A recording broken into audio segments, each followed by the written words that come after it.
Der Libyenkrieg weitet sich jetzt auch auf die Journalisten in Tripolis aus. So berichtete ein kanadischer Pressevertreter gestern in einem Interview mit dem russischen Sender Russia Today, er habe eine Todesdrohung von einem CNN-Kollegen bekommen. Dieser habe ihm gesagt, es sei jetzt Schluss mit der alternativen Berichterstattung oder, so wörtlich, unsere Jungs bringen dich um. Damit seien Rebellen gemeint gewesen, die von der NATO unterstützt werden. Einige Journalisten sollen im Rixos Hotel in Tripolis eingeschlossen sein. Ein Entkommen sei wegen der heftigen Kämpfe draußen derzeit unmöglich, heißt es. Thank you for joining us today. Just bring us, if you would, up to the minute. What is the situation in the hotel where you are now? Well, the situation here is tense again. It's on, off. It feels like a roller coaster ride. Armed men from the volunteers, Libyans, have entered the building. Young men. One of them is hurt. They don't want to be taped, so I can't go really in the hallways and tape them. And they've asked for help to be bandaged up. I implore the international community not to let the Transitional Council enter this facility or to come fight or pursue those soldiers in here at all. So I'm sorry to interrupt you. Are you saying that there are rebel fighters that are seeking refuge and medical assistance in your hotel? No, there are Libyan loyalists. The young men, some look like soldiers, some don't have uniforms. It's very hard to say if they're volunteers or soldiers, have come in here. One is seeking, he got shot in the leg. They're saying the fight is still strong in Tripoli, but we heard gunfighting several hours ago. I heard gunfighting outside and it was getting closer. We don't want them to storm in here. That would be catastrophic. And these are not disciplined, as everybody knows, they're not disciplined forces. And we have a wide array of people here from all over the world, from the United States to the People's Republic of China, to France, and myself from Canada. And this could be a very bad situation. We also have a U.S. congressman here with us as well, and he's going to be on a priority flight. Then, while the rest from what I hear, he might get a priority flight out of here, an evacuation with 4 or 5 other people, while the rest of us have to wait. I think that the international community really needs to pull an effort to get us out of here through the United Nations, and it has to be something that is outside of NATO. All right, now so you brought us up to date there. You say there are a couple at least of Gaddafi loyalists that are seeking some sort of medical assistance in your hotel there. You're saying you're hearing gunfire. You have heard gunfire in recent hours, but yes. What happened during the night? We know there was some looting. Can you perhaps show us any of the aftermath there? Well, I don't know if you could see. They broke into all the rooms. They used chairs as ladders to steal the projectors in the rooms. They stole computers. They went through the rooms and stole things.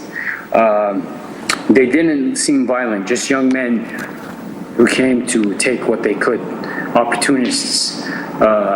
They came in here and they looted. But what happened after they looted these offices, which belong to the Libyan, which are rented to the Libyan Foreign Media Authority, is that some of the journalists here came and started going through the files that the Libyan Foreign Media Authority had on them, and that's the present situation here, where there's been some panic. People have been coming down and on. Well, when you talk about panic, forgive me for interrupting here, but you talk about panic. You're there in that hotel with other journalists. As you were saying a moment ago, there's a U.S. congressman there, soon to be flown out on a priority flight. What is the mood where you are? Do you feel safe? No, I personally don't feel safe. I don't want the same type of people that are like that have caused problems in Chechnya or Afghanistan to come here. So I'm not. You're not feeling safe at the moment. But what about basic supplies, food and water? Are you getting any of that, or are you taking any safety measures? We should be good. We should be good for a few days. I think an airlift is the best thing for us, or an escort. The international community has to put pressure on the Transitional Council to stop them. There was a young man right now with a rifle. He was essentially telling me, do not tape me. You know, it's for his safety, and I perfectly understand. But We need a way out. You were saying a few hours ago that you did hear some gunfire in the Libyan capital there. We're getting reports here of a renewed Gaddafi loyalist assault on the Libyan capital. Have you heard just random gunfire, or perhaps have you heard any more NATO bombing? What else do you know about what could be happening now in the Libyan capital? I've heard NATO bombings, and I've heard what could be a bunker buster, which means there's still resistance here. Obviously, NATO's not going to bomb if the regime collapsed. So NATO has bombed, which logically equates to resistance in Tripoli. And we've contacted people, and they've said that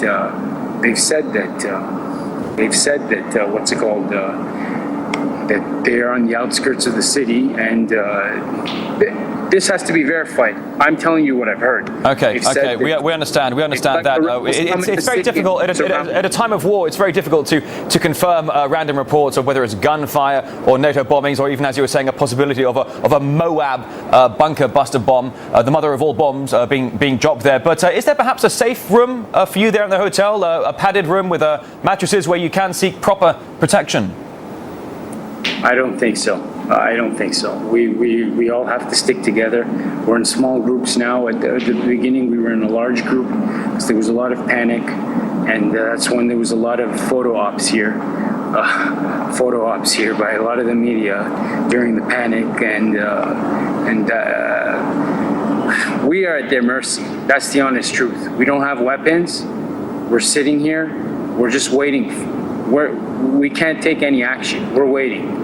So our governments and the international community has to take action to get us out of here.